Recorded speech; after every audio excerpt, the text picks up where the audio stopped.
is Cohen from Phoenix, Arizona, and I'm happy to have several pieces in the Desert Rider exhibition.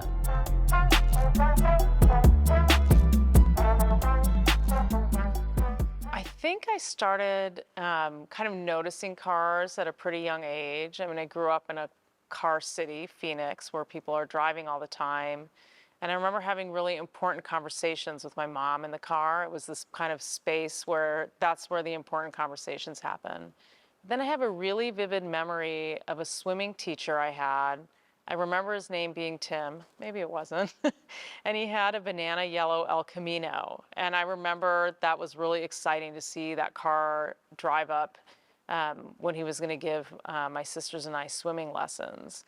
And so, you know, those are things that I kind of remember. And then when I moved to the Bay Area, I started really seeing lowriders all the time and going to lowrider shows. And that's when I guess my interest got more serious. But I had always had an interest, and I took an automotive maintenance class at a certain point so I could fix my car.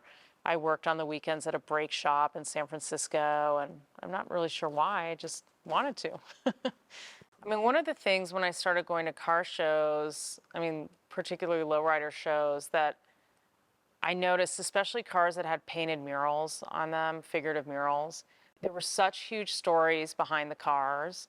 And the ways that people were talking about their cars were very similar to the ways my peers were talking about their work in graduate school.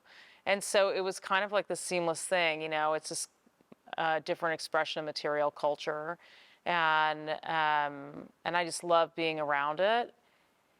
And at the time, I was my background's in photo and photography, and I was getting my MFA in photography, and I had been photographing in Panama along the fringe of the old U.S. Canal Zone. I was photographing a group of sex workers. And at a certain point, they started dressing me up, and I was hanging out with them on the street, but there were a lot of barriers for me just boundaries that I knew I didn't want to cross. I didn't want to do sex work, and they were all having a trans experience, and I wasn't. And so I just, at a certain point, I wanted to do a piece where I could still start from an outsider point of view, but have a real opportunity to be a part of something at a certain point if I took the time.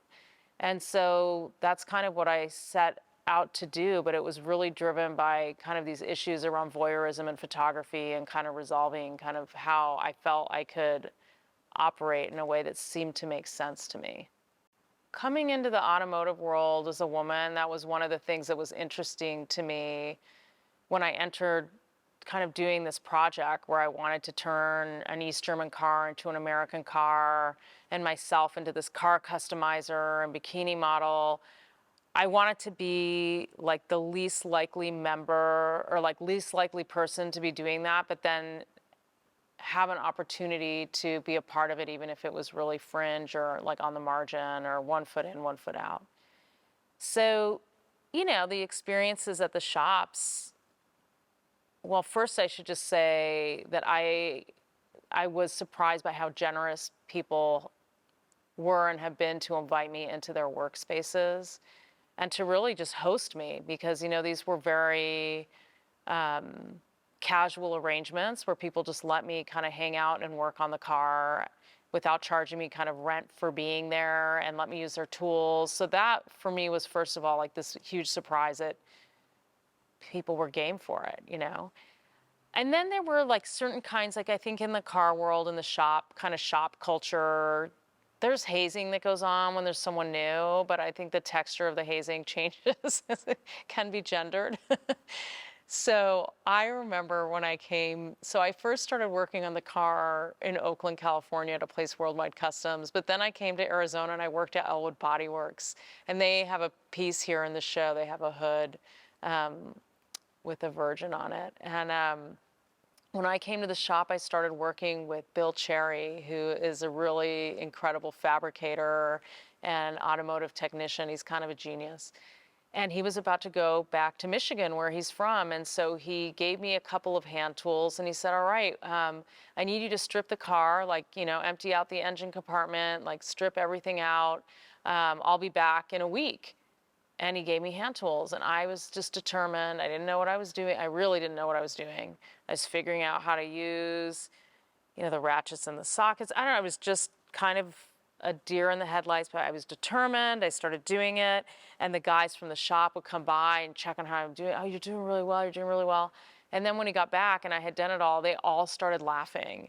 And they introduced me to air tools, to compressed air, which would have made my life a lot easier. So that was like my initial hazing into the shop at Elwood Body Works, but we had so much fun. I mean, just a lot of fun.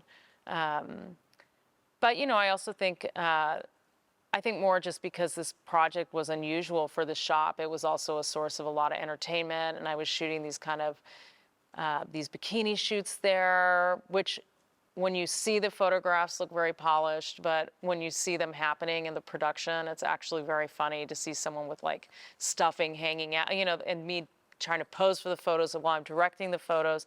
We had a lot of fun, yeah.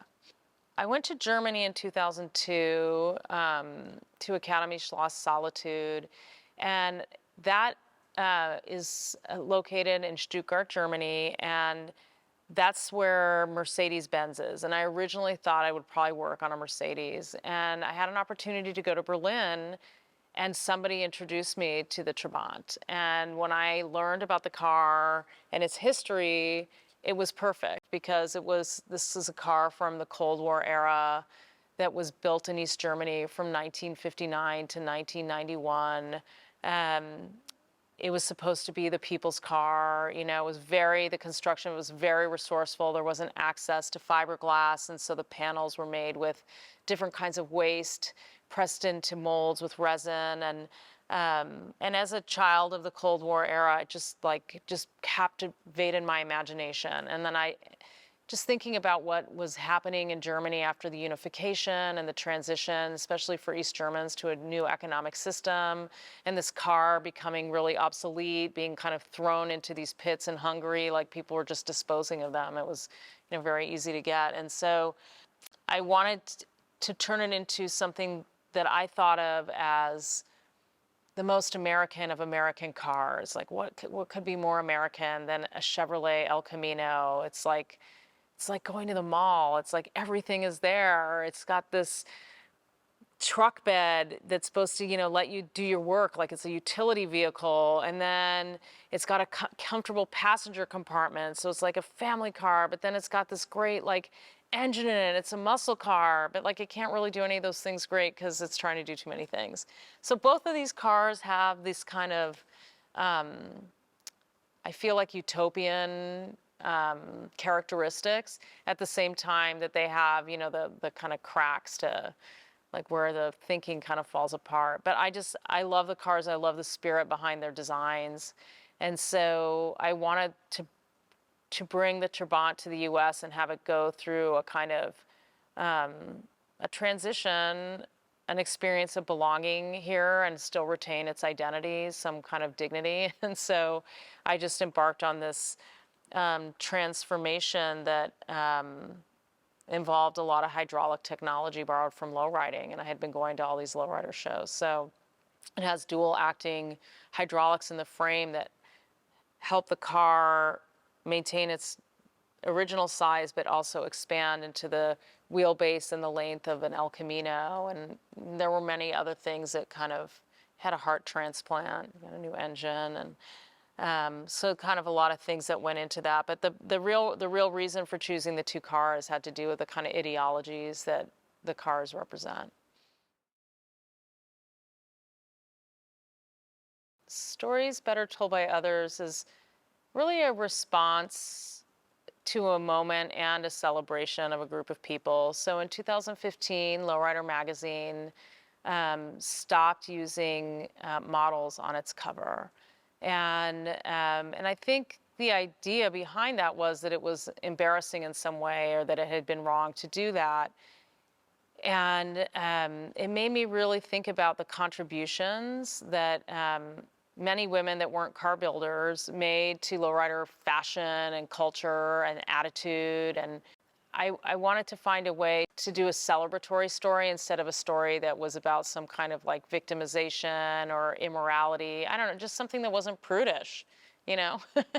And so this was my effort to kind of both celebrate, some of the great covers of Lowrider and the great models that really kind of gave an attitude to the magazine, and also to recognize the erasure. So some of the pieces and stories better told by others are lithographs, and they just basically show the graphic elements of the magazine without any kind of figure. And so just to kind of represent what's missing.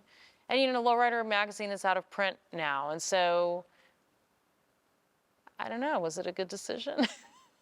So in any case, that was my way to celebrate. And also the women who I'd been really looking to make my own photographs. So before I started building the Trabantimino, I did a piece called Bikini Car Wash, which was kind of my way of trying to raise some money to build a car. And I knew that I was going to do something with a car. And before doing that car wash, I studied my collection of Lowrider magazines. I had my girlfriend Natasha over, and I posed for her, like, from every cover. She was telling me, okay, like, you need to, like, lift your butt up, you need to do this, and it was, it was a lot of inspiration that I continued to use in my work for a long time. So I wanted to recognize that. All of my projects or my work, it's always had something to do with labor, from like working with the sex workers to building the car. And there's always an aspect of teaching and learning, where I'm learning something. There's like a reciprocal teaching and learning going on. And I wanted to have a child, and I was building this car, and I knew I had to wait until I was kind of at a point that was kind of done-ish. I feel like a custom car is never done, so I can't say done. But when I felt done enough that I wasn't going to be, inhaling fumes and submerging my hands and, fluids with additives that probably wouldn't be like that generous to a fetus, then I just went for it. My husband and I went for it. And when Rafi came along and I had commitments with my work, I just, it just seemed like the most, I don't even think I thought about it that much, but the only way to kind of keep on moving was to just bring the family along. And so we just all worked together.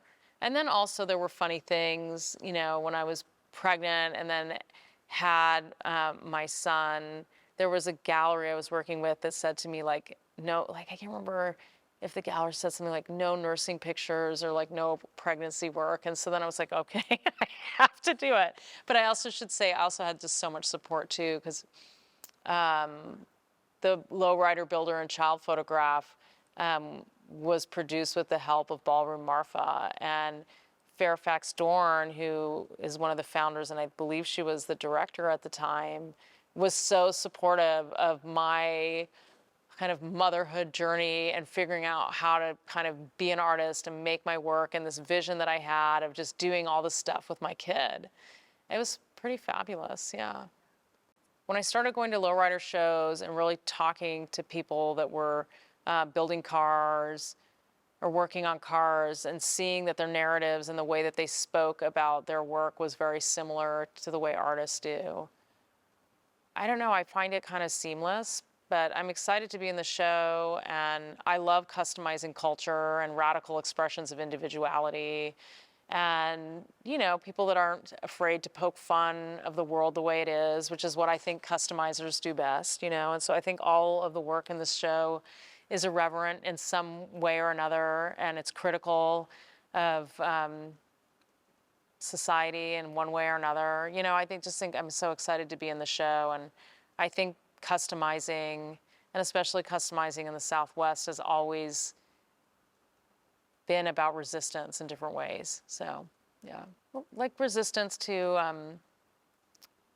discrimination, just, and also, for lack of a better word, just like fascist tendencies in society, like a little too much control, a little, yeah.